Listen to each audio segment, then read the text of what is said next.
India की रियासत कर्नाटक में हाई कोर्ट ने स्कूल और कॉलेजेस में हिजाब पर पाबंदी के फैसले को सही करार देते हुए कहा कि हिजाब मजहब इस्लाम का लाजमी जुज़ नहीं है। बिस्मिल्लाहिर्रहमानिर्रहीम। आप देख रहे हैं हमारा यूट्यूब चैनल लीगल। आज का जो हमारा मौजू है वो हिंदुस्तान की, भारत की एक रियासत है कर्नाटक, वहाँ की हाई कोर्ट के फैसले से मुतल्लिक है।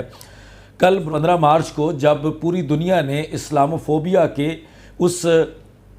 उस नज़रिए को, जिस नज़रिए को पाकिस्तान के वज़ीर आज़म इमरान खान लेके चले थे कि पूरी दुनिया के अंदर इस्लामोफोबिया को काउंटर करने के लिए ये जो एक लहर चलाई जाती है, ये जो एक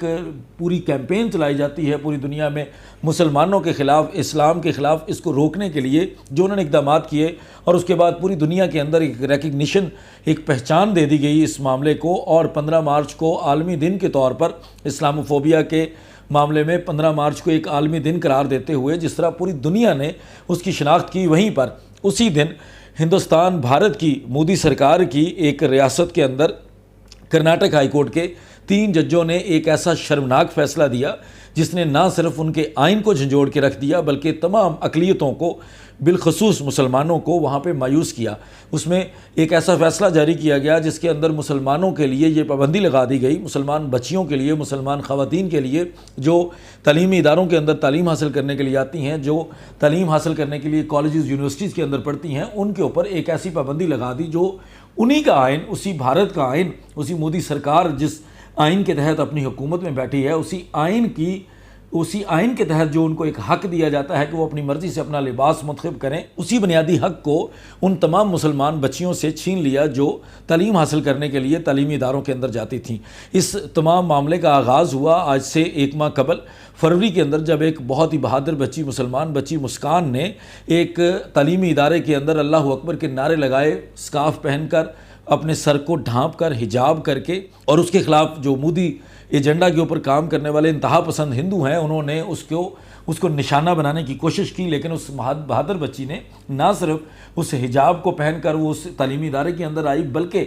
अल्लाह अकबर के नारे लगाकर उस इमारत को हिला कर रख दिया। उसके बाद एक कैंपेन शुरू हो गई। जिस तरह हमेशा मुसलमानों को या बाकी अक़लियतों को टारगेट किया जाता है हिंदुस्तान के अंदर, भारत के अंदर, जो सिर्फ मोदी सरकार का या मोदी के जो एजेंडा को लेकर जो चलते हैं, सिर्फ उनको वहाँ पर रहने की इजाज़त दी जाती है। तो उसके बाद कुछ मुसलमान बच्चियों ने एक केस दायर किया कर्नाटक हाई कोर्ट के अंदर। केस सिर्फ इतना था कि आइन, जो भारत का आइन है, उस आइन के तहत जो चंद बुनियादी हुकूक तमाम भारतीय शहरियों को दिए जाते हैं, उन बुनियादी हुकूक में से एक हक़ यह भी है कि वो अपनी मर्ज़ी से अपने तर्ज़ ज़िंदगी को गुजार सकते हैं, अपने तर्ज़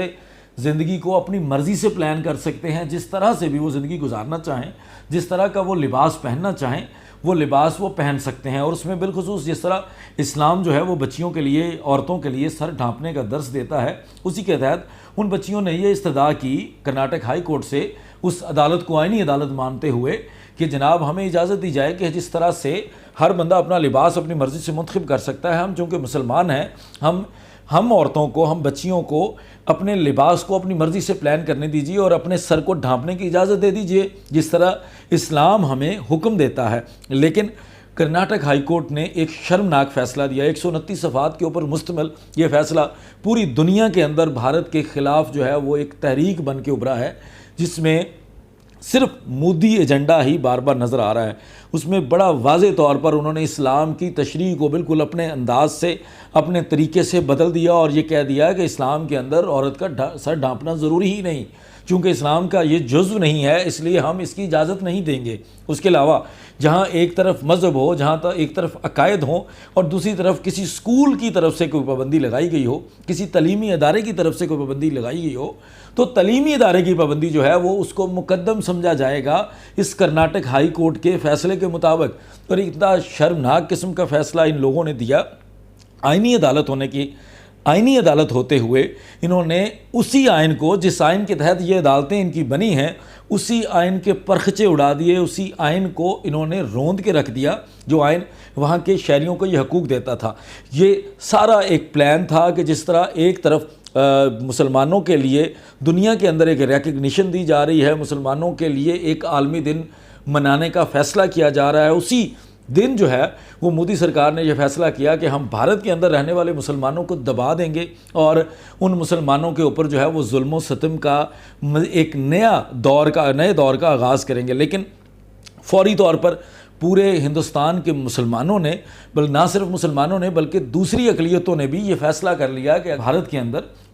जो अक़लियतें हैं वो अपनी मर्ज़ी से अपनी ज़िंदगी नहीं गुजार सकती, तो उनको कुछ करना होगा। और इसी वजह से जो सबसे पहले कर्नाटक की रियासत के अंदर उसके जो बड़े बड़े शहर हैं वहाँ पर फौरी तौर पर दफ़ा 144 का नफाज कर दिया गया, ताकि किसी किस्म के एहतजाज के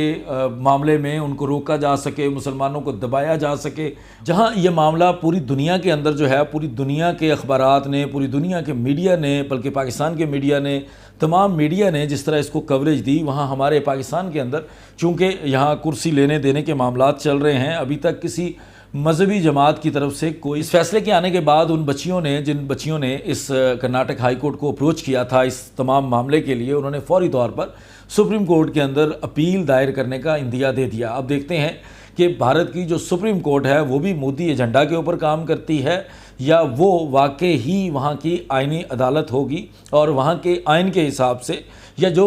कुछ अकायद के हिसाब से जो मामलात होते हैं उनको उस हिसाब से खुश उसलूबी से उसका फ़ैसला करेगी। तो जब सुप्रीम कोर्ट की कोई भी इंशाल्लाह अपडेट होगी हम वो भी आपके साथ शेयर करेंगे। तो ये थी अब तक की जो अपडेट। बहुत शुक्रिया। अस्सलाम वालेकुम।